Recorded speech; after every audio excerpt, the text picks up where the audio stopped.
know that the latest figures of CPI, that is the Consumer Price Index, have been released in February 2026 based on a revised base year. The base year is the year whose prices are taken as the reference point to calculate the Consumer Price Index based on the increase in prices over the fixed period of time. The Ministry of Statistics and Program Implementation of the central government has revised the base year for CPI calculation from 2012 to 2024 so that the inflation index can be presented with updated data and weightages.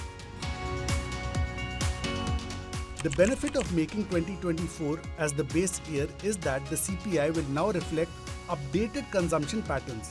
जब कोई चीज better and accurate major होता है तो policies उसी रूप से फिर अप्रोप्रिएट होती है. जैसे कि हमारा सारा जो मॉनेटरी पॉलिसी है, जो आरबीआई पॉलिसी निकालती है कि इंटरेस्ट रेट क्या होना चाहिए, बढ़ना चाहिए, घटना चाहिए, response to the market, large part of that response is driven by inflation expectation.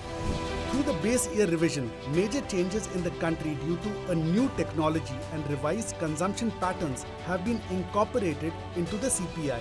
The updated CPI obtained through the base year revision is not only in line with international standards, but the use of e-commerce and administrative data sources will also strengthen the confidence of investors, credit rating agencies and global institutions. The new CPI also includes the growth of digital services and e-commerce in the country, which were not as significant in 2012. Additionally, it will help the RBI and the central government formulate better policies than before.